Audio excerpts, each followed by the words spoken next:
Pastikan Anda tekan tombol like dan subscribe, aktifkan loncengnya. Bismillahirrahmanirrahim. Assalamualaikum warahmatullahi wabarakatuh. Alhamdulillahirabbil alamin wa bihi nasta'inu ala umurid dunya waddin. Wassalatu wassalamu ala al-qairil ghurril muhajjalin sayyidina wa maulana Muhammadin wa ala alihi wa sahbihi wa man tabi'ahu ila yaumiddin. Yang sama-sama kita hormati para habaib, para tuan-tuan guru, para alim dan ulama, Bapak Bupati, Bapak Wakil Bupati, Bapak Sekda, Bapak DPRD, Kepala Kantor Kementerian Agama, Ketua Majelis Ulama Indonesia, Bapak Kapolres, Bapak Ketua Pengadilan Negeri. Lama juga saya menghafalnya itu tadi satu-satu, itu pun lupa juga. Yang tak dapat disebutkan mohon maaf. Hadirin hadirat, muslimin muslimat, insyaallah semuanya dimuliakan Allah Subhanahu wa taala. Tadi malam saya setelah menyampaikan tausiah bersama Bapak Bupati Hulu Sungai Selatan di Kandangan, mestinya acara sudah selesai, langsung saja mestinya tadi malam menginap di Tapin. Saya heran kenapa masih bertahan di Kandangan. Tapi dari sambutan Pak Bupati tadi saya tahu jawabannya. Rupanya ditunda kedatangan saya kemari karena di sini masih menjahit baju. Jadi kadang kata sambutan itu ada jawaban-jawaban terhadap pertanyaan-pertanyaan kita. Itu makanya saya selalu memperhatikan kata-kata sambutan. Bapak-bapak, ibu-ibu, hadirin hadirat yang dimuliakan Allah Subhanahu wa taala. A'udzubillahi minasyaitonirrajim. In tansurullah, kalau kau tolong agama Allah, Allah cuma minta satu saja. In tansurullah, tolong agama Allah, maka Allah balas dua. Pertama, yansurkum, dia tolong kamu. Yang kedua, wa yusabbits aqdamakum, dikokohkannya kakimu, dikuatkannya kedudukanmu pada saat engkau sulit, susah, tak ada perlindungan. Di situ Allah akan memberikan perlindungan. Dan Allah kalau sudah berjanji 5 kali kita katakan innaka la tukhliful mi'ad. Allah tidak ingkar janji. Begitu juga dengan janji Pak Bupati mengatakan Ustadz Somad selesai tausiah nanti ada tanya jawab. Nah, itu janji juga. Jadi saya mesti menepati itu. Ditulis di kertas supaya saya selalu kalau tanya jawab itu tidak minta langsung. Ditulis di kertas supaya kalau nanti ada yang sulit, jadi saya lipat kertas. Selalu jamaah nanya, Ustadz Somad kami tonton di YouTube itu kenapa Ustadz bisa jawab semua? Karena yang enggak dijawab enggak diupload. Yang bisa saja yang dimasukkan ke YouTube. Kita tidak bisa tabligh akbar ramai-ramai karena kita masih lagi Covid PPKM level 2. Tahun depan mudah-mudahan saya bisa datang kalau Covid-nya sudah pulang kampung. Bapak Ibu yang dimuliakan Allah Subhanahu wa taala. Ada yang menolong agama ini dengan hartanya, orang kaya, bisnismen, petani sukses, pedagang. Ada yang menolong agama ini dengan kekuasaannya, bupati, dandim, kapolres, hakim, jaksa. Ada yang menolong agama ini dengan ilmunya, Kepala Kantor Kementerian Agama, para habaib, alim ulama, majelis ulama. Apa yang dititipkan Allah kepada dirimu, pakailah untuk menolong agama Allah Subhanahu wa taala. Jangan serahkan urusan menolong agama kepada ustadz, karena ustadz hanya menjawab pertanyaan yang bisa dia jawab. Fas'alu ahla dzikri, tanyalah orang yang tahu. In kuntum la ta'lamun, kalau kamu tidak tahu. Ini sekarang manusia ini banyak salah. Ketika urusan agama, itu kan urusan ustadz, itu kan urusan tuan guru. Tapi ketika beragama, dia tidak mau tanya ke tuan guru. Mobilnya rusak, dia bawa ke bengkel. AC-nya rusak, dia bawa servis AC. Handphonenya rusak, dia bawa servis handphone. agamanya rusak, dia betulkan sendiri. Seolah-olah dia paham segala sesuatu. Kalau ditanya, kenapa kamu tidak tanya sama Habib? Kenapa tidak tanya sama Tuan Guru? Dia manusia, saya manusia. Dia makan, saya makan. Dia tidur, saya tidur. Dia bisa menafsir Al-Quran, saya pun juga sama. Kalau ada orang ngomong begini, kita tinggal jawab, ente waras? Kenapa tidak tanya kepada Imam Syafi'i? Imam Syafi'i manusia, saya manusia. Imam Syafi'i makan, saya makan. Imam Syafi'i tidur, saya tidur. Kalau Imam Syafi'i bisa menafsirkan Al-Quran, maka saya pun juga bisa sama.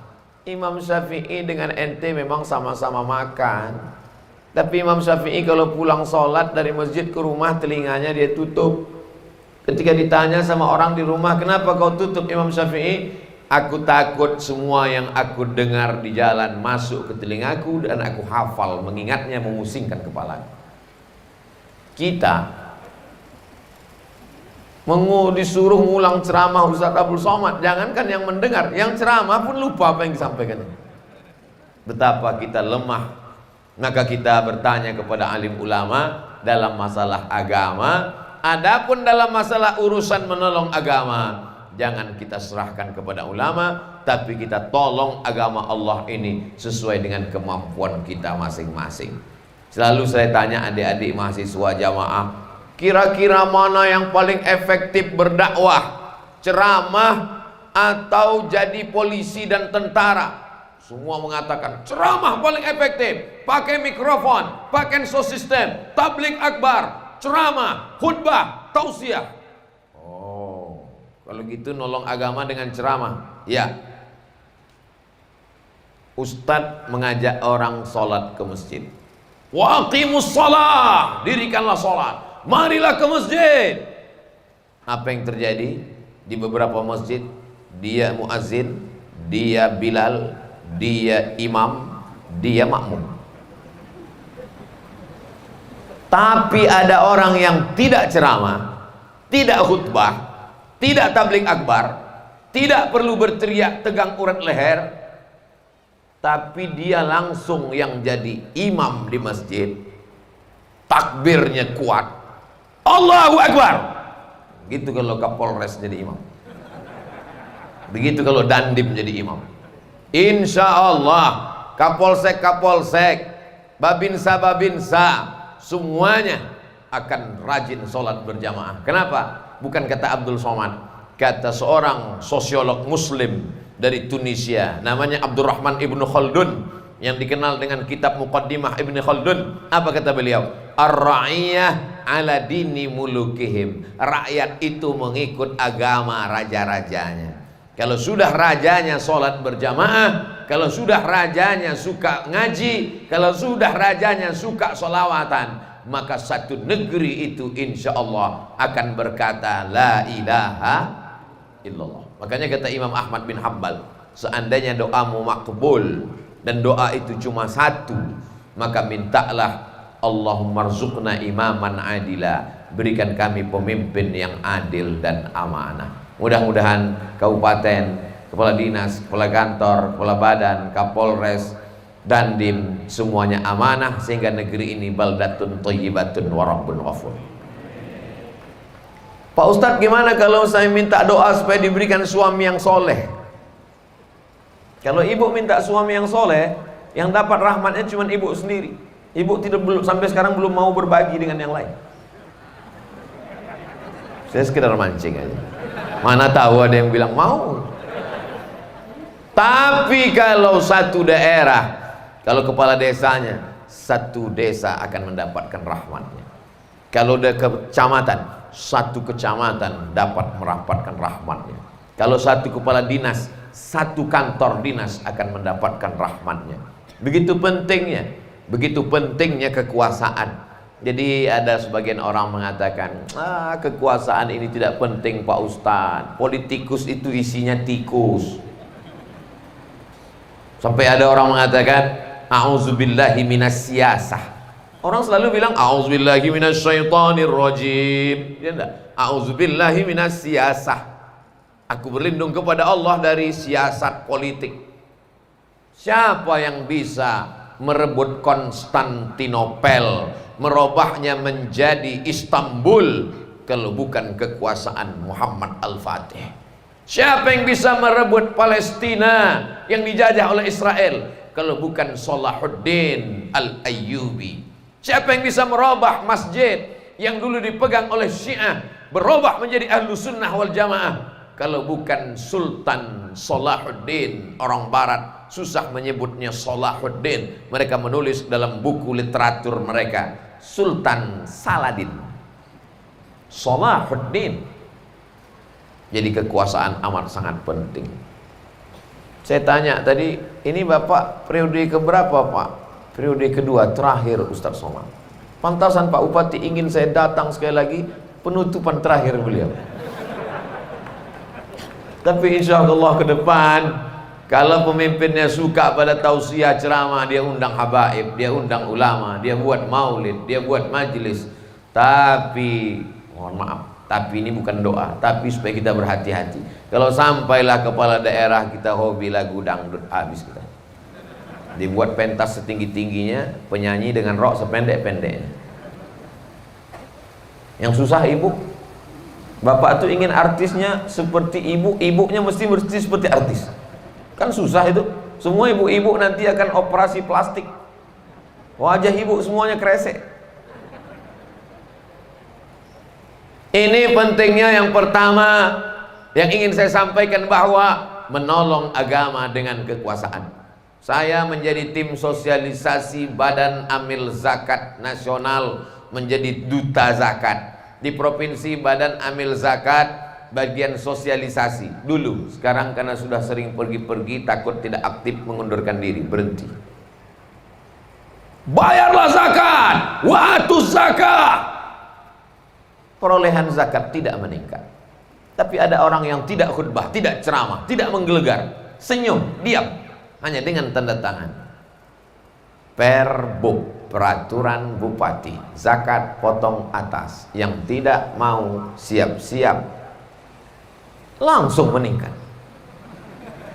Betapa dengan kekuasaan di ujung jari, betapa dengan kekuasaan yang dititipkan di pundak, maka dia bisa menolong agama Allah Subhanahu wa ta'ala. Ada orang yang tahajudnya di tengah malam, dari mulai sholat isya sampai sholat subuh, tegak, ruku, sujud, tegak, ruku, sujud, tasbih, tahmid, takbir, zikir, baca Quran. Tapi siangnya tidur.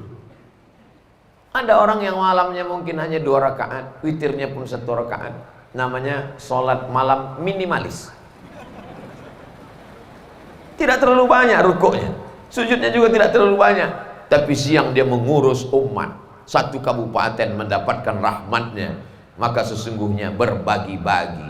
Ada yang mendekatkan diri kepada Allah dengan tasbih, tahmid, takbir, zikir, solawatnya. Tapi ada yang mendekatkan diri kepada Allah dengan amal mengurus orang banyak. Abu Bakar, Sayyidina Umar, Sayyidina Utsman, Sayyidina Ali bin Abi Thalib karramallahu wajhah, mereka dapat dua-duanya. Tapi kemudian hari berganti, musim berubah, kita mesti berbagi-bagi. Inilah yang terjadi pada pulau Kalimantan, bil khusus Kalimantan Selatan. Tiba-tiba ada satu anak dari Kalimantan Selatan mendapatkan hidayah, bersyahadat, dan saya ziarah ke makamnya, Sultan Suryansyah. Mu'allab ini Pak, ya, dia masuk Islam Pak Ustaz. Siapa yang mengislamkannya? Ini kubur orang yang mengislamkannya dari kerajaan Demak, yang membimbingnya dalam ajaran agama Islam. Sultan, penguasa, ulil amri, selalu berdampingan dengan para habaib dan alim ulama. Selama mereka sejalan, insya Allah umat ini akan menjadi baik, insya Allah. Inilah yang saya lihat di Tapin. Ada Pak Bupati, ada Pak Kapolres, ada Ketua Majelis Ulama Indonesia. Saya lihat tadi Pak Kapolres gimana caranya salaman dengan Ketua MUI, diciumnya tangan Ketua MUI. Ustaz Somad, ini orang tua saya, beliau yang selalu ceramah di kantor Polres Tapin. Insya Allah kalau selalu tausiah, selamat insya Allah. Hati manusia ini selalu berbolak-balik. Yusbihu mu'minan, paginya beriman, wa yumsi kafiran, petangnya bisa kafir. Tapi kalau terus ngaji, ada pengajian duha. Rupanya ini kajian duha. Kajian menjelang matahari naik, ada kajian zuhur. Nanti petang ibu-ibu wirid yasin, ada kajian asar. Dari maghrib ke isya ada lagi pengajian di Masjid Surau Langgar Musalla. Kemudian malam tahajud, zikir, munajat kepada Allah. Ada kajian subuh. Itulah yang membuat hati kita ini menjadi kuat. Ya muqallibal qulub, engkau yang membolak-balikkan hati, sabbit qalbi, kokohkan hatiku ala dinik, agamamu, wa ala ta'atik, dalam ketaatan kepadamu. Pertama yang ingin saya sampaikan, bahwa agama bisa ditolong dengan orang yang dititipkan amanah di ujung jarinya, di ujung telunjuknya, di ujung tangannya. Selama masih ada, pakailah untuk menolong agama Allah SWT. Dengan telunjuknya dia bisa menunjuk. Ada jalan yang berlobang, ada masjid yang belum selesai, ada pondok pesantren yang WC-nya tidak cukup, santrinya 1000, WC-nya 10, ngantrinya sampai jam 8. Dengan satu kali tunjuk dia bisa tunjuk. Jalan langsung jadi aspal. Pesantren langsung muncul kelas-kelas baru. Masjid langsung siap. Tapi tentu tetap ikut aturan. Jangan sampai dia tunjuk, selesai itu datang KPK, selesai. Alhamdulillah, kita tidak mau juga menolong agama lalu kemudian tidak tepat sasaran menjadi temuan.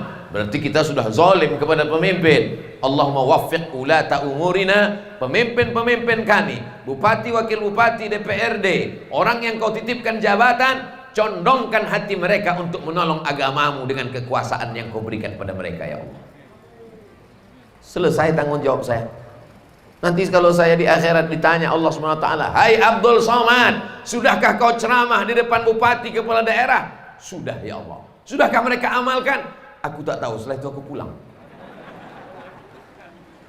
Jamaah yang dimuliakan Allah SWT, jangan pisau itu tajam ke bawah tapi tumpul ke atas. Kalau menceramahi masyarakat, takutlah kepada Allah, takutlah kepada Allah. Selesai itu, kalau ke atas jumpa bupati, takut ya Pak. Jamaah yang dimuliakan Allah Subhanahu wa taala. Kullukum ra'in, setiap kamu pemimpin, wa kullukum mas'ulun, setiap kamu akan disoal, akan ditanya di hadapan Allah. Menjadi bupati itu tidak lama, hanya 10 tahun 2 periode, tapi hisapnya di akhirat lama sekali. Tapi kalau kekuasaan dipakai menolong masjid, menolong para habaib, alim ulama, majelis, pondok pesantren, sampai hari kiamat masjid tetap dilaksanakan subuh, zuhur, asar, maghrib, isya sampai hari kiamat. Pesantren itu orang menghafal Quran pagi, petang, siang dan malam, mengalir pahalanya sampai hari kiamat insyaallah. 1545 Indonesia merdeka 1945, 1545 meninggal Sultan Suryansyah, 400 tahun sebelum kemerdekaan Indonesia, 400 tahun, 4 abad lamanya. Sampai hari ini masjidnya di samping Sungai Queen masih tegak berdiri, dan saya sholat di sana. Sholat saya bersama jamaah mengalir ke makam pahala beliau. Itulah enaknya menjadi pemimpin. Pakailah itu walaupun tinggal beberapa tahun lagi. Jamaah yang dimuliakan Allah Subhanahu wa taala. Ini bukan hanya untuk Pak Bupati, kepala dinas juga, kepala dinas, kepala badan, kepala kantor yang berkepala maupun tak ada kepala. Sesuai dengan kemampuan kita masing-masing. La yukallifullahu nafsan illa usaha. Lalu kami yang perempuan ini Pak Ustadz, perempuan jangan macam-macam. Kepala dinas, kepala kantor, ada yang lebih tinggi lagi jabatannya dari itu. Siapa dia? Ibu-ibunya. Karena berapa banyak ibu-ibu ini yang lebih berkuasa daripada bapak-bapak. Persatuan bapak-bapak yang dikendalikan ibu-ibu. Kalau ibunya suka ngaji, ibunya suka maulid, ibunya suka majelis, ibunya pencinta para habaib dan ulama, lagu-lagu di rumahnya solawat, salatullah, salamullah, si bapak pun di rumah tenang hatinya. Tapi kalau sudah ibunya kayak racun, kucing garong, cinta satu malam, kabi kaci kabi gam, selimut tetangga, pulang-pulang berbadan 2, hancur dunia persilatan. Ibu luar biasa. Pulang bapak bawa uang 1 koper. Mama mau shopping kemanapun, ini dia. Apa kata si ibu? Papa, kau akan dihisap di akhirat. Aku tidak mau anakmu, istrimu, kami makan haram gara-gara ini. Sayangnya itu hanya ada di sinetron. Lebih baik kami tidur beralas koran, lebih baik kami makan ikan asin daripada kau beri kami makan haram, Pak. Begitu yang tertulis di skenario. Apa yang dimuliakan Allah Subhanahu wa ta'ala? Dunia mata, dunia ini kenikmatan, dunia ini mut'ah, nikmat. Wa khairu mata'iha, sebaik-baik, seindah-indah kenikmatan, al-mar'atus solihah, perempuan yang solihah, allati tu'inu ala imanihi, yang menolong iman suaminya. Berapa kali suaminya itu ingin berbuat jahat, tidak jadi. Selama ibu masih rajin nelpon, abang sedang di mana? Dengan siapa? Pulang jam berapa? Dunia masih selamat. Itu namanya cerewet syariah. Abang lagi di mana? Di Jakarta. Di hotel mana? Hotel syariah. Alhamdulillah. Padahal pas ngomong itu aja di hotel syariah. Habis itu pindah ke konvensional.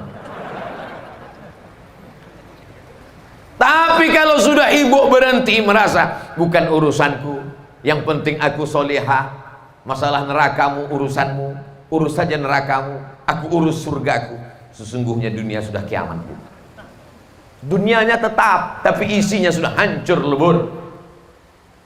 Gara-gara ceramah Ustaz Somad ini istri saya makin rajin cerewet ini. Keselamatan dunia akhirat. Mungkin kalau ceramah Ustaz Somad sekali saja belum tentu masuk ke telinga.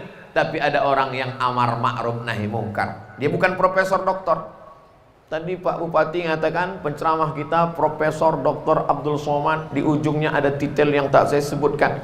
Nama saya pendek Pak Bupati, UAS, ujian akhir semester. Jamaah yang dimuliakan Allah Subhanahu wa ta'ala, yang pertama adalah kekuasaan. Selama ini orang tidak mau sholat ke masjid. Kenapa? Karena orang sudah tahu bahwa muazzinnya, imamnya dari dulu tidak pernah ganti-ganti. Hayya 'alas shalah.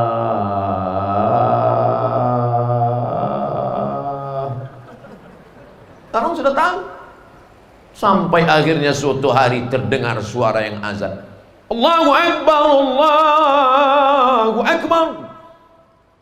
Heran orang di kantor. Siapa itu? Kenapa azannya lain? Begitu mereka intip di musola kantor, kepala dinas yang baru. Semuanya sholat. Begitulah pentingnya kekuasaan. Selama ini masjid ditinggalkan, karpetnya lusuh, bau busuk, WC-nya tidak diurus, tempat air wudhu airnya macet. Sampai akhirnya suatu hari terdengar suara azan. Allahu Akbar, Allahu Akbar. Rupanya dandim azan. Tentara kalau azan gitu bunyinya. Siap. Jamaahnya tidak menjawab la haula wala quwata illa billah. Siap.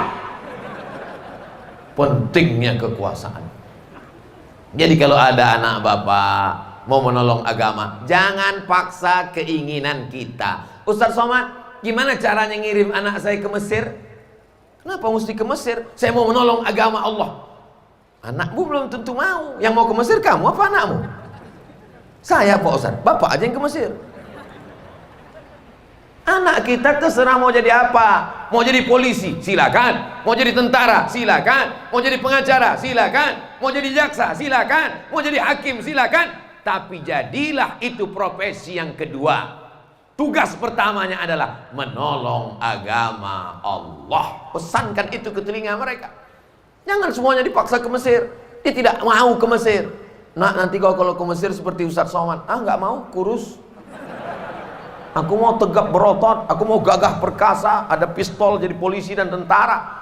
Silakan. Tapi kau menolong agama Allah. Dipaksa juga ke Mesir. Dia tidak jadi ustaz, pulang jadi Fir'aun dia. Saudaraku yang dimuliakan Allah Subhanahu wa ta'ala. Poin pertama yang ingin ku sampaikan. Ustaz dari tadi pertama terus. Poin yang pertama, tolong agama dengan kekuasaan yang dititipkan Allah Subhanahu wa ta'ala. Makanya setelah Allah, Rasul, langsung penguasa. Ati'u Allah wa ati'ur Rasul wa ulil amri. Tapi kata ulil amri tidak ada kata ati'unya. Ati'u Allah, ati'u Rasul. Tidak ada ati'u ulil amri. Ati'u Allah wa ati'u Rasul wa ulil amri. Kenapa tidak ada kata ati'u pada ulil amri? Taatlah kepada ulil amri yang taat kepada Allah dan taat kepada Rasulullah sallallahu alaihi wasallam. Bukan kata Abdul Somad, kata ahli tafsir. Semua yang saya ceramahkan tidak pernah menurut saya, karena saya tidak tahu apa-apa. Saya hanya menyampaikan apa yang pernah saya dengar dari guru-guru saya, apa yang pernah saya lihat, apa yang saya sampaikan hanya yang pernah terbaca oleh saya, dan banyak yang tuan guru para habaib baca belum pernah terbaca oleh Abdul Somad. Anda adalah apa yang Anda baca. Saudaraku yang berada di luar pagar, insya Allah boleh jadi kalian lebih dulu masuk surga daripada Abdul Somad. Amin pula katanya. Maksud kita membahagiakan mereka. Kalau kau berdiri di luar tidak dapat karpet, sesungguhnya aku pun berdiri juga di sini. Bedanya kau cuma diam saja di sana, aku berdiri sambil bicara lagi. Siapa yang paling mulia di antara kita? Apakah yang duduk di atas? Apakah yang duduk di kursi? Yang paling mulia adalah inna akramakum indallah, yang paling mulia di sisi Allah, yang paling takut kepada Allah Subhanahu wa ta'ala. Bapak Ibu yang dimuliakan Allah, poin yang kedua, tolong agama Allah dengan harta. Masalah uang ini kita tidak bisa lihat dari wajah orang. Ada orang yang wajahnya penuh dengan penderitaan. Begitu dicek saldonya, emang 2000 perak. Tapi insya Allah ibu-ibu semuanya tabungannya 100 juta. Dari bunyi aminnya nggak yakin. Kalau ibu punya uang 100 juta, Ustadz kok ngomong uang ibu sih? Yang pergi pagi pulang petang kan bapak. Memang yang kerja bapak, tapi yang nyimpan uang tuh ngaku.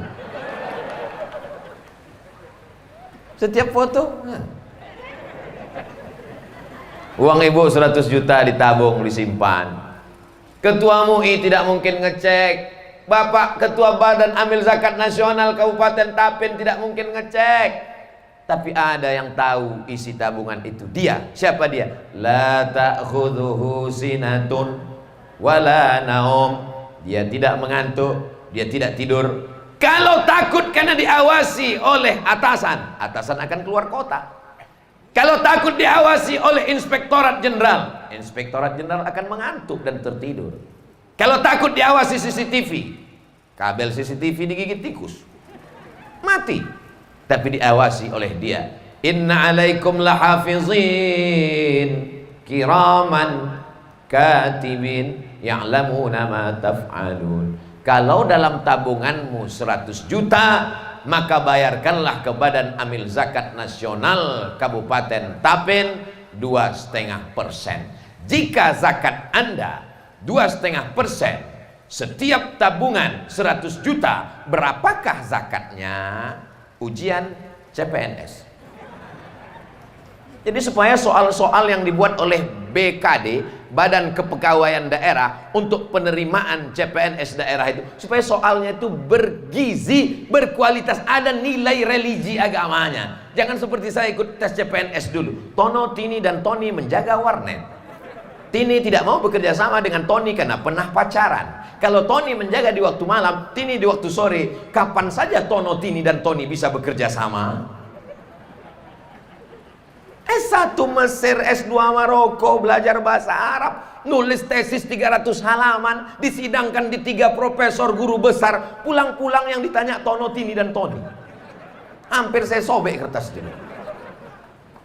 Buatlah pertanyaan yang mengingatkan orang kepada zakat, sehingga soalmu itu nampaknya pertanyaan CPNS, tapi mengingatkan orang kepada zakat bayar atau tidak. Secara langsung kau sudah berdakwah. Wahai bapak ibu tukang buat soal CPNS, kau boleh marah dengan Abdul Somad, kau boleh tersinggung, tapi nanti di akhirat kau akan berterima kasih. Kau akan cari Abdul Somad. Bapak ibu yang dimuliakan Allah Subhanahu wa ta'ala, ibu-ibu kalau pergi, masya Allah, seperti toko emas berjalan. Dia tidak tahu di tempat acara pesta itu tidak semua orang hatinya bersih. Kalau orang hatinya bersih melihat gelang, subang, rantai, anting, dia senang. Alhamdulillah tetanggaku emasnya banyak, tentu dia akan bayar zakat. Tapi kalau orang hatinya hasad, dengki, busuk hati, melihat gelang bagus, kumat darah tinggi, pulang ke rumah langsung berkunang-kunang. Yang salah siapa? Kambing. Memang kambing selalu dijadikan kambing hitam. Datang dokter puskesmas, ada makan gulai kambing? Tidak. Sop kambing? Tidak. Terus makan apa tadi? Cuman makan ketupat kandangan. Kok bisa kumat? Ternyata bukan salah ikan haruan. Yang salah siapa? Tetangga, cincinnya besar betul. Sakit jantung. Pergi ke dokter, kata dokter, ini bukan salah kolesterol, ini bukan salah kambing, ini bukan salah sop gulai sate kambing. Yang salah apa? Kalau bahasa dokter itu orangnya lembut, dia ngomong, ini Ustadz namanya faktor psikologis. Apa sih faktor psikologis itu? Faktor psikologis adalah sesuatu yang mempengaruhi pola detak jantung. Oh, busuk hati, tidak senang melihat nikmat orang, susah melihat penderitaan orang, senang dia yang menderita. Ini bukan sifat orang beriman. Orang beriman, in tamsaskum hasanatun tasuhum. Kalau kamu dapat nikmat, mereka susah hati. Wa in tusibukum sayyi'atun. Tapi kalau kamu dapat musibah, yafrahu biha. Senangnya bukan main. Si Anu kemarin meninggal, alhamdulillah. Maaf salah baca, ternyata bapaknya yang meninggal. Enggak jadi. La haula wala quwata illa billah. Maka bayarkanlah zakat. Kepada saudaraku dimanapun berada di Kabupaten Tapin, bayarlah zakat ke Badan Amil Zakat Nasional. Hubungi nomor kontak berikut ini. Potong iklan Basnas. Saudaraku yang dimuliakan Allah Subhanahu wa taala, ada orang-orang yang mati menghadap Allah, hartanya banyak, surat tanahmu, sawitmu, tambang batu baramu, perakmu, cincinmu, gelangmu, antingmu, semua menjadi milikmu. Namamu, STNK, BPKB, akte notaris tanah. Sedetik setelah malaikat maut mencabut nyawa, semenit setelah ruh keluar dari jasad, dia hanya menjadi warisan ahli waris. Kau masuk ke liang lahat membawa sehelai dua helai kain, baju sasirangan yang cantik, tinggal entah siapa yang akan memakainya. Maka sebelum dipakai orang lain, kau sedekahkan, ada nilai sodakohnya. Saudara yang dimuliakan Allah Subhanahu wa ta'ala, baju ibu yang 3 lemari tinggal. Datang anaknya buka-buka lemari, baju mama jadul, ketinggalan zaman. Akhirnya dia gunting untuk pel lantai. Mana kalau sempat mengusap kepala anak yatim, Ustadz Habib berceramah, usaplah kepala anak yatim, rambut anak yatim akan bersaksi setiap helainya. Maka setiap anak yatim yang gondrong itu yang paling banyak dapat sedekah. Bukan gitu maksudnya. Itu adalah kata-kata kiasan. Sebagaimana banyak jawabannya, sehebat apa paling banyak pahalanya. Kamathali habbah, seperti satu biji, ambatat sab'a sanabil, tumbuh 7 bulir, 7 cabang. Wa fi kulli sumbulatin mi'atu habbah, dalam satu cabang ada 100 biji. Wallahu yudha'ifu liman yasha. Allah melipat gandakan sesuai dengan kehendak Allah. Wallahu wasi'un alim. Allah Maha tahu siapa yang ikhlas. Allah Maha luas karunia-Nya. Orang bakhil, bin medit, bin pelit, bin kedekut, Bapak Ibu hafal nasabnya. Dia simpan itu uang. Wa tuhibbunal mala hubban jamma. Kamu cinta kepada harta secinta-cintanya, sampai tidak menetes sedikit pun. Pegang, tahan, sampai-sampai kalau ada kebakaran, itu orang damkar datang, bapak-bapak yang ada di dalam rumah silakan keluar, karena ini bangunan Lapo sedang ada kebakaran. Na'udzubillah. Orang tetap tidak mau keluar. Apa yang dicari? Menyelamatkan surat tanah, STNK, BPKB, surat cincin, gelang, subang, rantai, dan anting. Itu menunjukkan orang lebih cinta harta daripada nyawa. Kalau ditanya, mana yang lebih kau cinta? Nyawa atau harta? Nyawa. omongannya bohong, yang tepatnya saat kebakaran ternyata dia lebih cinta hartanya, akhirnya mati ditimpa, roboh bangunan, terbakar, terpanggang, tak membawa apa, mati menghadap Allah Subhanahu wa ta'ala.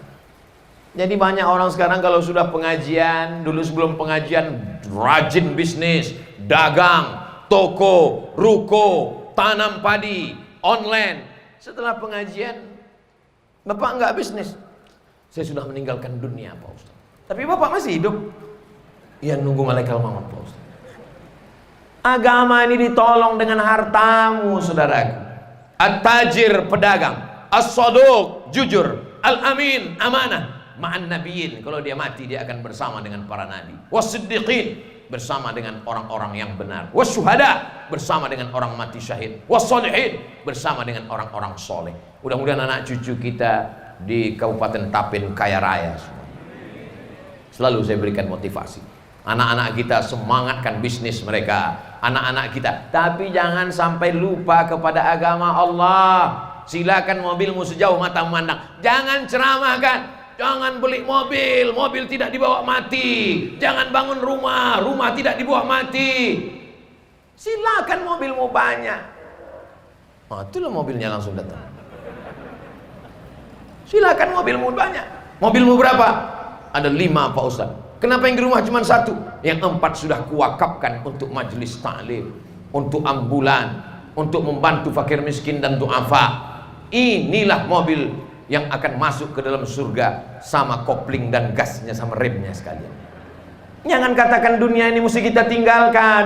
Kalau dunia ini kita tinggalkan akan diambil orang lain. Kita akan terjajah. Negeri ini kaya raya, gemah ripah loh jenawi, tongkat dan batu jadi tanaman. Kalau mau melihat bagaimana suburnya negeri ini, datanglah kalian ke Tapin. Bunga-bunga naik sampai ke atas pentas. Tapi nampaknya bunga plastik yang asli di bawah. Bapak Ibu yang dimuliakan Allah Subhanahu wa ta'ala, bangkitkan semangat anak kita. Ibu jangan pernah menyuruh anak fakir miskin. Nah, kau nanti jadi orang miskin aja. Kada al-faqru ayyakuna kufran. Hampir saja kefakiran membuat orang menjadi kafir. Kafir, fakir, fakir, kafir, kafir, fakir, fakir, kafir, tipis setipis kulit bawang. Maka dia mesti jadi kaya raya. Nah, kau mau jadi orang kaya, kau akan bangun masjid. Kebetulan nama ibunya Aisyah, bangun masjid Aisyah. Kebetulan nama ibunya Fatimah, bangun masjid Fatimah. Kebetulan nama ibunya Khadijah, bangun nama masjid Khadijah. Kebetulan nama ibunya enggak usah disebut, enggak enak. Saudara yang dimuliakan Allah Subhanahu wa ta'ala, tolong agama Allah dengan hartamu. Kalau kau punya harta. Sekarang ini kita sedang ngitung-ngitung diri kita. Tadi yang pertama nolong agama Allah dengan kekuasaan. Nampaknya aku nggak masuk. Jangankan jadi bupati, wali kota, gubernur, polres dan dandim. Di rumahku aja aku tak berkuasa. Di rumah pun tak berkuasa. Abang, bersihkan lantai, mandikan anak, mama mau arisan. Orang seperti ini dikubur tidak kena azab kubur. Pas mau diazab sama Munkar Nakir, kata malaikat, ini nggak usah diazab, dia sudah terlalu azab di dunia. Mana tahu ada ibu yang kejam, nanti ibu kasihkan kabar gembira ke bapak. Papa sabar aja dengan aku, papa sudah bebas azab kubur, pak. Allahumma inni a'udzubika min azabi jahannam wa min azabil qabri wa min fitnatil mahya wal mamat wa min syarri fitnatil masihid dajjal. Membuktikan azab kubur itu ada. Saudara yang dimuliakan Allah Subhanahu wa ta'ala, tolong agama Allah dengan harta. Ada yang namanya wajib zakat 2,5%. Ada yang namanya wajib zakat. Kamu sudah bayar zakat? Saya tiap tahun bayar zakat, Pak Ustaz. Jangan cerita zakat, Pak Ustaz. Tiap tahun saya bayar zakat. Berapa zakatmu? 2,5 kilo. Itu zakat fitrah, bodoh.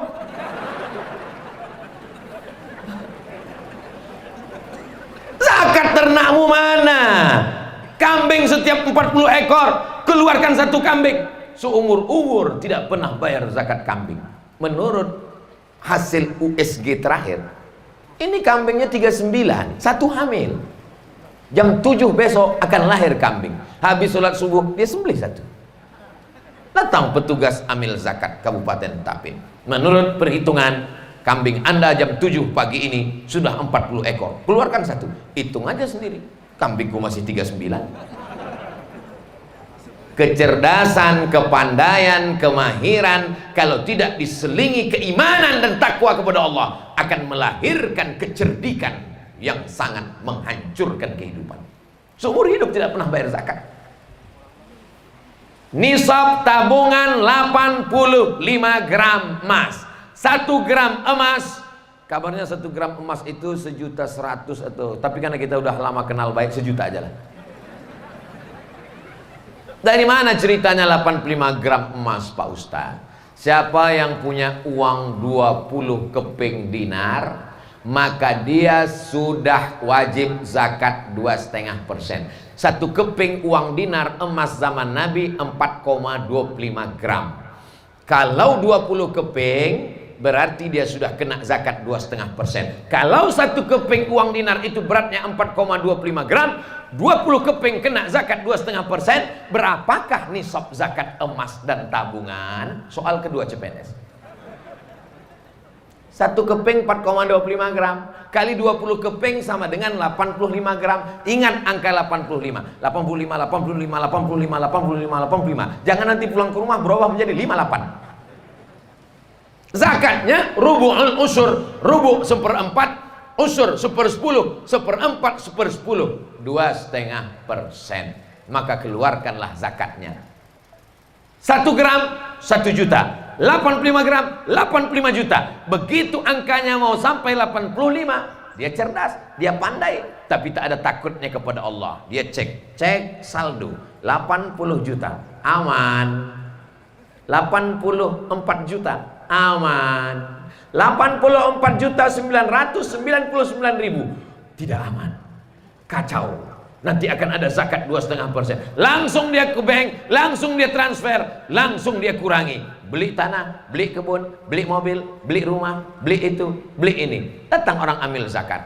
Nampaknya zakat Anda setelah laporan dari Bank Syariah Indonesia BSI, kabarnya sudah 85 gram, sudah kena nisab 2,5%, sudah haul 1 tahun. Tidak, cek aja sendiri. Oh iya, berkurang, tinggal 5 juta. Tapi Allah Maha tahu. Apa doa malaikat? Allahumma ati mumsikan, Allahumma ati munfiqan khalafa. Orang yang berzakat, orang yang berwakaf, orang yang bersedekah, berilah dia ganti ya Allah. Tapi orang yang pelit, Allahumma ati mumsikan talafa. Orang yang pelit, orang yang bakhil, binasakanlah dia ya Allah. Yang berdoa bukan Abdul Somad, yang berdoa bukan habaib dan tuan guru, yang berdoa malaikat yang doanya tidak mungkin ditolak Allah Subhanahu wa taala. Kisah nyata, true story. Jamaah punya uang 100 juta, tidak pernah zakat, tidak pernah wakaf, tidak pernah infak, tidak pernah sedekah. Pelit, bakhil. Kalau makan sama dia di rumah makan, ketika orang mau hitung, pura-pura dia sakit perut. Tapi Allah Maha tahu. Tak ada angin, tak ada hujan, tabungan 100 juta dipegang, disimpan. Allah Maha tahu. Tiba-tiba lutut sakit, minta ampun, dibawa ke dokter tulang, martelnya kecil, dipukul lutut. Oh, sudah lapuk tulangnya Pak. Jadi gimana dok? Mesti ganti batok. Pakai batok kelapa bisa? Enggak. Tapi jangan takut, kita sudah impor batok dari Jepang. Besi, iya. Nanti kalau masuk naik pesawat, detektor bunyi terus. Tem, tem. Berapa harganya? Sebelah kanan 40, sebelah kiri 40, ongkos pasang 20. Pas 100. Saudara yang dimuliakan Allah. Gimana? Jamaah yang kira-kira punya tabungan belum pernah berzakat, sudah ada rasa-rasa nyeri di lutut? Abdul Somad datang bukan minta supaya jamaah mengumpulkan uang karena Somad mau bangun pesantren di Riau. Tidak. Abdul Somad cuma ingin kita hidupkan majelis, kita hidupkan pondok pesantren di kampung halaman kita sendiri. Supaya apa? Supaya turun rahmat dan barokah. Karena Bapak Kepala Daerah terbatas, dana hibah, dana APBD akan dihitung, akan ada laporan pertanggungjawaban di dunia dan di akhirat. tapi kita bisa bantu agama ini dengan harta yang kita miliki. Kita tidak bisa nilai orang dari mobilnya. Saya pernah bawa mobil, ditunjuk sama kawan saya, Somad, itu mobil di depan itu mahal, yang punya tuh orang kaya. Berapa harga mobil itu? Ya sekitar 3-4 miliar. Masya Allah. Tapi utang. Utang. Setiap tanggal 29, 30 gak bisa tidur sampai jam 2 malam. Detak jantung tak normal. Bunyi klaksonnya sudah terus kredit, kredit, kredit, kredit, kredit. Saudara yang dimuliakan Allah SWT. Tapi ada orang yang mobilnya biasa aja, kehidupannya biasa saja, tidak terlalu mengikutkan high style, tidak selalu memikirkan outfit, tapi ternyata dia sudah bangun masjid, anak yatim dia santuni. Saya pernah ketemu orang ini, manusia ini macam-macam yang dia koleksi. Ada koleksi binatang buas, macam-macam. Ada koleksi motor unik, macam-macam. Tapi saya pernah ke Kalimantan Selatan, ketemu dengan koleksinya aneh. Habis sholat subuh kami duduk, Ustadz mau lihat koleksi saya. Iya Pak, anak yatim dari Papua datang, anak yatim dari Sulawesi datang, anak yatim dari Sumatera datang. Di koleksinya anak yatim. Saya tanya, berapa semuanya Pak? 1.700 orang. Berapa biayanya sebulan Pak? 800 juta untuk makan dan uang sekolah free gratis. Yang nanggung berapa orang Pak? Saya sendiri Pak Ustaz. Orangnya ada, tak boleh sebut nama, menjaga kode etik jurnalistik. Makhluk-makhluk seperti ini hampir-hampir punah, perlu kita budidayakan. Mereka ini sudah nasibnya sama seperti dinosaurus, ada dalam Jurassic Park. Saudara yang dimuliakan Allah Subhanahu wa taala. Kedua, tolong agama Allah dengan harta. Yang ketiga, kita sedang hitung diri kita. Tadi Ustaz Somad nolong agama Allah dengan kekuasaan, nampaknya aku tak ada kekuasaan. Menolong dengan harta, nampaknya aku tak punya harta. Tinggal satu lagi saudaraku harapan. Kalau di sini pun kau tak juga punya, mati aja lah. Satu-satunya harapan lagi, apa dia? Menolong agama Allah dengan dakwah. Ini lagi tinggal harapan. Lemas saya Pak Ustaz. Saya tak pandai ceramah. Ceramah bukan dakwah. Ceramah hanya satu bagian dari dakwah. Ibu-ibu, ibu rumah tangga, bukan ustazah, bukan profesor doktor, tidak tamat dari Al-Azhar Kairo Mesir, tidak dari Darul Mustafa Tarim Hadramaut Yaman, sekedar ibu rumah tangga. Habis sholat maghrib ke isya, ajarkan anaknya Iqra. Mama, kok kita nggak pindah-pindah Iqra terus? Mohon maaf nah, mama cuma bisa Iqra. Bataba, tatata, sasasa. Setelah itu luruskan Fatihahnya Bu. Bismillahirrahmanirrahim. Rohnya kurang tebal nak. Bismillahirrahmanirrahim. Alhamdu hanya kecil nak, hanya tidak bergerak. Kalau dipegang dada tak bergetar dia nak. Kalau belum bisa, di belakang ada cabai halus, ada cabai rawit, kokunya. Alhamdulillahi rabbil hanya dalam ke dalam. Alhamdulillahi rabbil alamin arrahmanir rahim maliki yaumiddin. Iya pakai tasydid. Iyyaka na'budu wa iyyaka nasta'in. Ihdinas sirata. Dalam bahasa Arab itu tidak sama seperti bahasa kita anakku. Di sana ada sha, di sana ada sa, di sana ada tha, di sana ada sya. Jangan mentang-mentang baru ngaji Iqra semua supaya fasih sya. Assalamualaikum. Yang saya hormati Ustaz Somad. Ihdinas siratal mustaqim. Qafnya di dalam. Siratal ladzina, za tipis. Karena di atas sana za, ada za, ada dha, ada ja. Jangan semua jadi j anakku. Ijajah Nasrullah.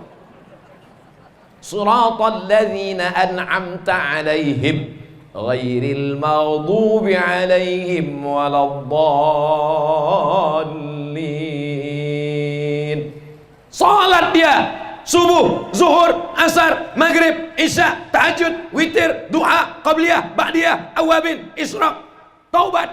maka pahalanya mengalir sampai ke ibu. Walaupun ibu perempuan biasa, walaupun ibu-ibu rumah tangga, jangan berhenti. Pak Bupati, Kepala Dinas, Kepala Kantor, Kapolres, selamat mereka menolong agama dengan kekuasaan. Orang kaya, selamat mereka menolong agama dengan harta. Kita yang tak punya harta dan kekuasaan, tolong agama dengan dakwah. Tugas utama kita adalah mengajak orang. Mengajak bukan mengejek, merangkul bukan memukul. Ud'u ila sabili rabbik. Ajak orang ke jalan Allah. Orang yang kekal abadi adalah orang yang mengajak ke jalan Allah. Sudah meninggal dunia ratusan tahun, Abdul Somad masih mencari makamnya Syekh Muhammad Nafis Al-Banjari, karena kitabnya kami baca di Pulau Sumatera, Durrun Nafis. Masih saya cari makamnya Syekh Muhammad Arsyad Al-Banjari, karena kitabnya kami baca di ujung Pulau Sumatera, Sabilal Muhtadin, Syarah Siratal Mustaqim, Nuruddin Ar-Raniri, Mufti Kerajaan Aceh, sekarang Provinsi Nangrung Aceh Darussalam. Meninggal dunia, orang tetap mencari, berkirim Al-Fatihah dari Sabang sampai Papua. Orang di Nusantara membaca kitab Sabilal Muhtadin, mengalir pahalanya. Berbuatlah sesuatu yang mengalirkan pahala. Kalau kita ketemu dengan anak kecil umur 5 tahun pakai kutek hitam, bibirnya pakai lipstik tebal, pakai shadow, pakai make up di sebelah hijau, di sebelah biru, rambutnya 3 warna, merah, kuning, kelabu, maka sesungguhnya ada guru yang luar biasa di rumah.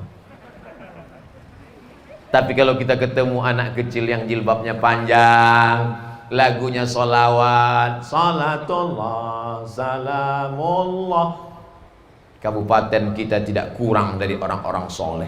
Saya 3 hari ini sudah keliling dari Banjarmasin sampai ke tepi sungai. Apa yang Ustaz lihat? Baru kali inilah pengajian korinya sampai 3 kori. Seolah-olah saya mau ditunjukkan, hai Abdul Somad, kau jangan cerita kori. Di sini pengajian duha aja 3, apalagi pengajian nanti malam. Bisa 7 kori tampil. Maka kalau ada masyarakat kita yang tidak bisa membaca Quran, maka sesungguhnya dia seperti ayam mati di lumbung padi. Padinya banyak, tapi dia tidak menggunakan paruhnya. Maka Bapak Ibu jangan pernah malu untuk belajar Quran. Tidak ada dalam Islam S1 22, S2 24, S3 27. Tidak ada batasan ilmu dalam Islam. Utlubil ilma minal mahdi ilal lahdi. Bukan hadis Nabi. Kata-kata hikmah bagus, ada dalam tafsir An-Naisaburi. Mana ada orang belajar di liang lahat Pak Ustaz? Ada.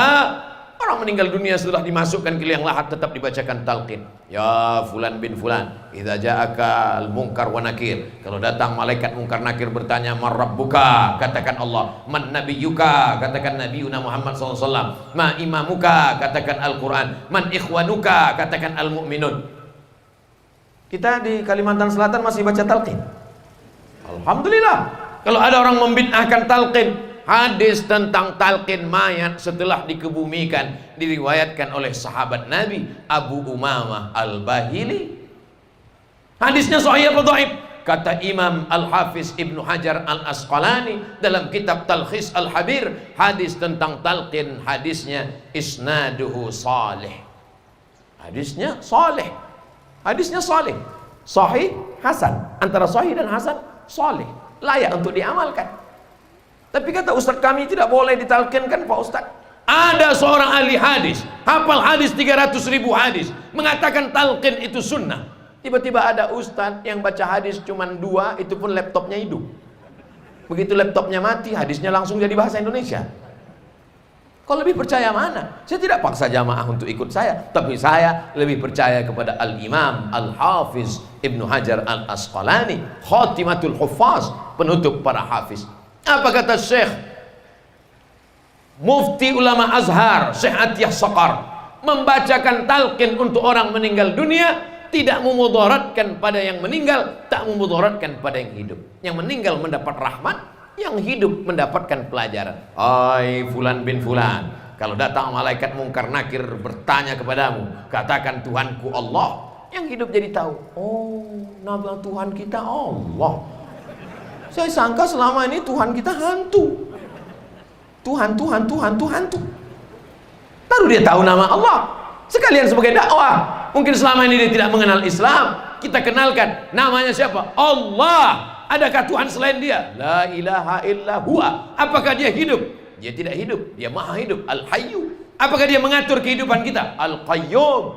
Apakah dia kaya? Lahu ma fis samawati wa ma fil ardh. Adakah yang bisa menolong kalau tidak izin dari dia? Man dzalladzi yashfa'u 'indahu illa bi'idznih. Tahukah dia apa yang ada dalam hatiku? Ya'lamu ma baina aydihim wa ma khalfahum wa la yuhituna bi syai'in min 'ilmihi illa bima syaa. Apakah dia punya kekuasaan? Wasi'a kursiyyuhus samawati wal ardh. Sulitkah dia mengatur berapa ranting yang patah, berapa daun yang jatuh, berapa cacing yang belum makan? Wala ya'uduhu hifdzuhuma. Hebatkah dia? Wa huwal 'aliyyul 'azim. Itulah yang kalau kita baca, setan lari tunggang langgang karena kekuatan ayat kursi. Kemarin Pak Ustadz ada tetangga saya kerasukan setan, saya bacakan ayat kursi, setannya malah ketawa. Loh iya, orang yang membacakan perbuatannya seperti setan. Masa setan mengusir setan? Melanggar kode etik, sesama setan dilarang saling mengusir. Saudara yang dimuliakan Allah, kami tersinggung dengar ceramah Pak Ustadz, berarti setan. Biasanya kalau kertas sudah datang itu berarti sesuai dengan kode etik 600 ml. Mana yang paling bagus di antara mengerjakan amalan ini? Setiap hari ngaji, sholat duha, sholat tahajud dikerjakan dengan orang lain selalu baik.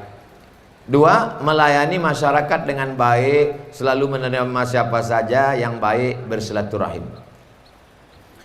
Habis sholat subuh baca Quran. Kalau tidak bisa baca Quran 1 juz, pilih surat-surat pendek. Al-Fatihah, Qul huwallahu 3 kali, Qul a'udzu bil falaq, Qul a'udzu bin nas, pangkal Al-Baqarah sampai wa ulaika humul muflihun, ayat kursi, ujung Al-Baqarah dari lillahi ma fis samawati sampai habis. Sebentar, paling 5 menit. Megang handphone update status 5 jam tahan. Salat duha 2 rakaat. Nggak bisa Pak Ustadz di kantor. Salat duha sudah bisa dilaksanakan seperti masuk waktu maghrib. Jadi kalau di tempat kita waktu maghribnya jam 6.15, maka jam 6.15 sudah bisa boleh salat duha. Tapi katanya salat duha afdal jam 9. Itu waktu afdal. Waktu afdal, waktu jawas sudah boleh. Terbit matahari, lewatkan 12 menit, waktu sepenggalah matahari naik sepanjang qaidah ramhin, setinggi tombak, sudah boleh. Daripada nanti dia kerja, dia digaji oleh negara, memakan APBD, orang ngantri panjang orang ngurus KTP. Pas ditanya, mana pegawainya? Sedang sholat duha 100 rakaat. Sholat duha sunat, melayani orang banyak wajib, karena kau digaji, dituntut di hadapan Allah SWT. Jadi sholat duhanya tetap, ngajinya tetap, tahajudnya tetap, dan melayani masyarakat dengan baik pun tetap. Ini bukan pilihan. Jadi bukan berarti cukup melayani masyarakat, hayya 'alas shalah di masjid, dia tetap juga di kantor. Ente nggak ke masjid, ini adalah ibadah. Ini orang jahil murakkab. Bolehkah melaksanakan sholat di jam pada waktu pelaksanaan resepsi perkawinan? Man taraka sholata muta'ammidan, siapa yang meninggalkan sholat secara sengaja, faqad kafara jihara, maka kafirlah dia secara nyata. Orang yang meninggalkan sholat karena malas, hukumnya fasik. Orang yang fasik, yudillu bihi katsira wa yahdi bihi katsira wa ma yudillu bihi illa al-fasiqin. Orang yang fasik tahu dia, tapi dia langgar, maka disesatkan Allah sebagai hukuman bagi dia. Adapun orang meninggalkan sholat secara sadar, secara sengaja mengejek agama Islam, maka dia kafir, dia sudah dianggap sebagai murtad. Kalaulah ada khalifah Amirul Mukminin, dia diminta taubat 3 hari, dipanggil di hari Rabu. Kau mau sholat? Tidak. Sholat buang-buang waktu, mubazir. Hari Kamis panggil, hari Jumat panggil, hari Sabtu pagi. Terima kasih Pak Ustadz, kembali kasih. Bolehkah melaksanakan sholat di jamak pada waktu pelaksanaan resepsi perkawinan? Sholat qasar mesti ada safar musafir. Beberapa pendapat tentang kilometer, saya pakai Al-Fiqhul Islami wa Adillatuh 89 kilometer. Kalau ada Habib Ustadz mengatakan 82, 83, mungkin mereka pakai pendapat lain. Saya pakai 89 kilometer qasar. Adapun jamak boleh darurat tingkat tinggi, tidak terelakkan. Agama ini mudah tapi jangan terlalu dipermudah-mudah. Dokter spesialis masuk operasi jam 11, azan zuhur belum berkumandang, tiba-tiba azan zuhur, Allahu Akbar, Allahu Akbar. Lalu dia bilang ke pasien, pasien ntar ya aku sholat zuhur dulu. Matilah pasien. Maka dia tetap operasi selesai. Ternyata selesai operasinya jam 4, asar sudah lewat, sudah masuk, zuhur lewat. Maka dia jamak takhir, tidak pakai qasar. Zuhurnya ditarik ke asar, namanya jamak takhir tanpa qasar karena darurat tingkat tinggi. Saya masalah hukum agak ketat. Kalau ada ustadz yang boleh aja, mungkin pendapat dia, saya tak berani. Saya akan dituntut di hadapan Allah Subhanahu wa taala. Idza rawaina fil ahkami syaddatnahu, kata Imam Ahmad bin Hanbal. Kalau kami meriwayatkan dalam masalah hukum, kami ketat. Jadi saya tidak berani mengatakan pengantin hanya duduk lalu kemudian menjamak. Kamu tidak sholat zuhur, sudah dijamak, kenapa enggak wudhu? Takut luntur makeup, takut bulu mata copot karena plastik semua. Bagaimana jika seorang istri keluar rumah tidak memakai hijab? Engkau saudaraku, anak laki-laki, anak muda yang gagah perkasa, kau cukup urus pusar sampai lutut saja. Asal tutup pusarmu sampai lutut. Ingat, pusar sampai lutut. Jangan nanti sore main poli yang ditutup pusar sama lutut. Pusar sampai lutut. Cukup, aman. Tapi setelah kau menikah, kullukum ra'in, setiap kalian pemimpin, wa kullukum mas'ulun ar ra'iyati, setiap kalian akan ditanya tentang istrimu. Selangkah istrimu keluar rumah tidak menutup aurat, pakai baju you can see, you kamu can bisa see melihat, you can see, kau bisa melihat ketiak bini saya, maka kau akan dituntut dihisab di hadapan Allah Subhanahu wa taala. Berat tanggung jawab laki-laki. Makanya banyak beberapa laki ingin operasi plastik jadi perempuan. Namanya lady boy. Wajahnya lady, kakinya boy. Baca Quran istrimu, kau akan dituntut. Habis sholat maghrib, panggil istrimu, sini baca Quran. Bismillahirrahmanirrahim. Yasin wal Quranil Hakim. Anak nomor 2, baca a, bataba, sasasa, jajaja. Perasaan kami terus yang baca Quran, papa nggak baca Quran. Waktu sudah singkat, sebentar lagi azan isya. Rupanya nggak pandai baca Quran. Kau akan dituntut di hadapan Allah. Wajib bagi laki-laki 5. Hak perempuan terhadap suami 5. Pertama, makanan. Kedua, pakaian. Ketiga, tempat tinggal. Keempat, pendidikan. Kelima, perhatian. Saya diberi ijazah oleh keturunan Syekh Muhammad Arsyad Al-Banjari yang ke-6. Syekh Muhammad Arsyad Al-Banjari, anaknya, cucunya, cicitnya yang ke-6 memberi saya ijazah. Aku ijazahkan buku kakekku Syekh Muhammad Arsyad Al-Banjari kepada engkau wahai Abdul Somad, Kitabun Nikah. Gemetar saya. Saya kan udah nikah. Kenapa dikasih Kitabun Nikah lagi? Saya baca beberapa baris.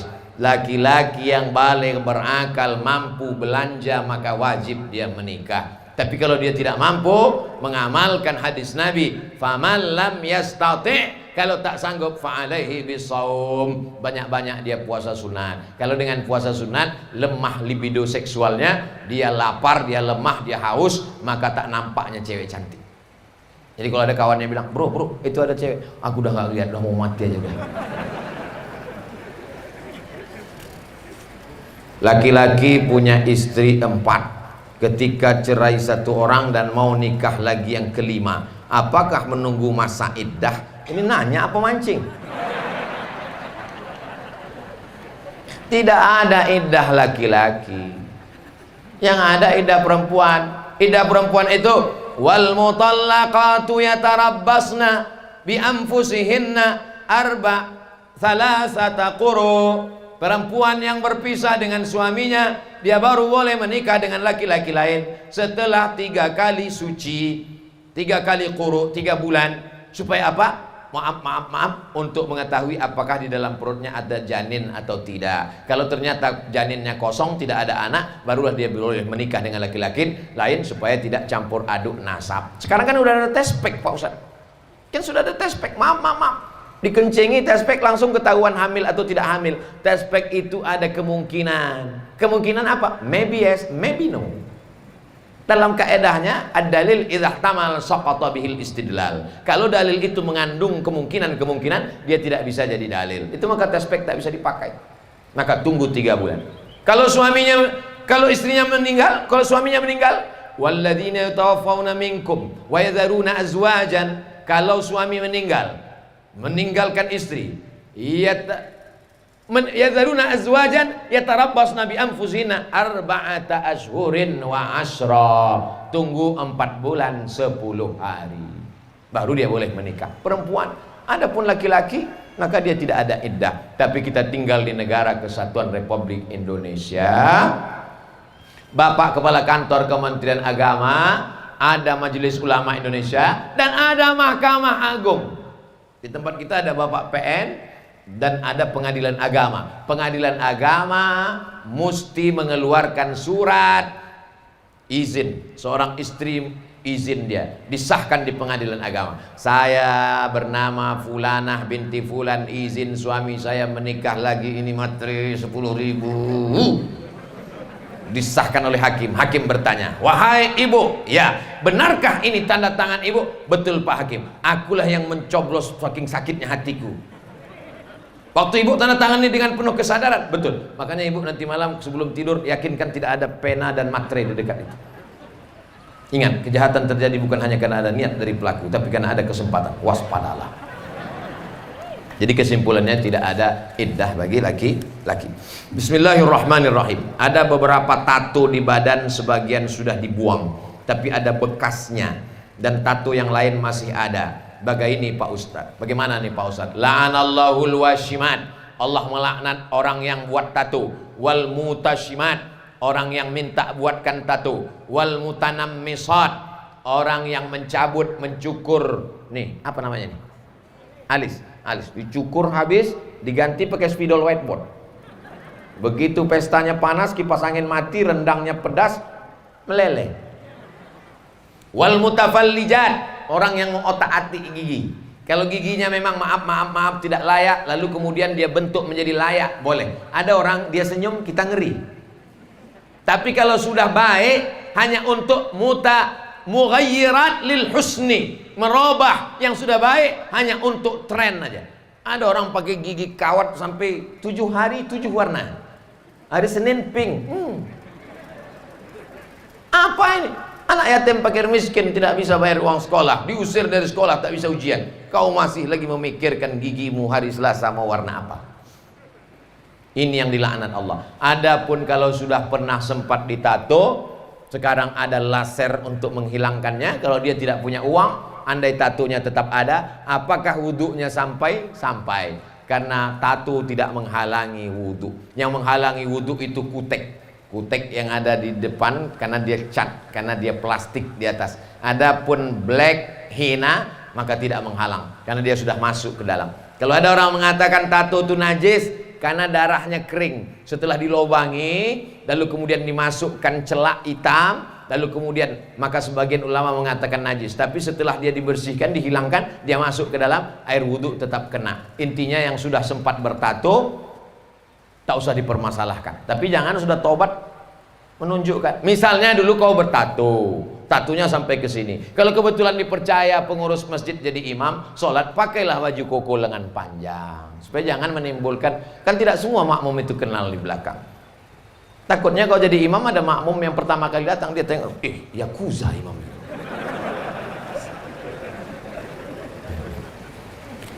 Yang sudah sempat buat tato, bertobat nasuha, Allah terima. Yang belum buat tato, tak usah buat tato. Jangan gara-gara ini, aku mau buat tato lah. Iya kalau kau masih muda, masih berotot, masih gambar ular naga. Begitu kau kurus, keriput, kena penyakit gula, langsung jadi cacing hutan. Saya seorang tenaga medis. Terkadang saya terpaksa terlambat sholat atau bahkan sudah lewat waktu sholat dikarenakan saat itu sedang menangani pasien gawat. Apakah saya berdosa, Pak Ustadz? Man taraka sholata, siapa yang meninggalkan sholat muta'ammidan, sengaja, tidak ada uzur apapun, sedangkan ini dia darurat tingkat tinggi, ad-darurat tubihul mahzurat, amat sangat genting tak terelakkan, maka dia bisa jamak tapi tanpa qasar. Tapi jangan gara-gara ini lalu jamak. Nanti di akhirat saya dituntut Allah SWT. Dikit-dikit jamak. Pas ditanya malaikat, kenapa kau jamak? Kata Ustaz Somad, saya tidak mau juga dipersalahkan. Genting darurat. Ini pasien dari tadi pagi, ada yang kena covid, ada yang kena mencret, ada yang kena pukul, ada yang kena musibah, ada yang kecelakaan. Tiba-tiba, oh pegawai yang lain tidak ada, perawat pun semuanya sakit, cuma dia sendiri yang sehat. Nasib kaulah sehat. Maka saat itu dia boleh jamak tapi tanpa qasar. Tapi jangan tiap hari, sekali-sekali, mungkin setahun sekali. Ini tiap hari. Pas ditanya, kenapa kau jamak? Abdul Somad. Nanti bilang orang, saya bukan Ustadz Abdul Somad, Ustadz ahli syubhat. Bagaimana tips dan trik mendidik anak agar menjadi anak yang soleh dan solehah? Yang pertama, kasih anak makanan yang halal. Karena kalau anak dikasih makan haram, sepiring nasi kuning yang haram, berasnya halal, tapi dibeli dari uang riba, dari uang sogok, dari uang riswah, duit haram, setetes darah, sepiring nasi berubah menjadi setetes darah masuk ke dalam jantung, dari jantung disemburkan naik ke otak, otaknya menjadi hitam, nasiyatin kadzibatin khati'ah, ubun-ubunnya hitam berdosa gara-gara darah hitam naik ke otak. Anaknya tidak salah, orang tuanya. Pertama kasih dia makan, setelah itu didik dengan pendidikan. Kita tidak sanggup mendidik anak kita karena keterbatasan. Masukkan ke TK Quran, SD Quran, SMP Quran, SMA Quran, pondok pesantren, Islamic boarding school, sekolah full day.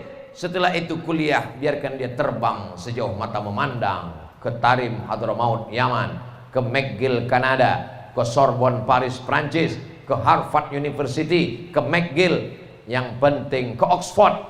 Otaknya boleh Amerika, Jerman dan Inggris, tapi hatinya tetap la ilaha illallah Muhammadur Rasulullah. Pendidikan. Itulah kaji kita pada kesempatan ini. Abdul Somad Al-Fakir banyak mengeluarkan kata-kata tidak berkenan di hati, menyinggung perasaan. Maukah Bapak Ibu memaafkan Abdul Somad? Selesai. Daripada saya cari di akhirat belum tentu ketemu, lebih baik minta maaf. Jangan pernah malu untuk meminta maaf. Tapi bukan berarti setelah minta maaf utang lunas. Semua yang dulu dipinjam kembalikan. Saudara yang dimuliakan Allah Subhanahu wa taala, aqulu qauli hadza astaghfirullah li wa lakum. Mohon maaf atas segala kesilapan. Terima kasih atas segala perhatian. Wassalamualaikum warahmatullahi wabarakatuh.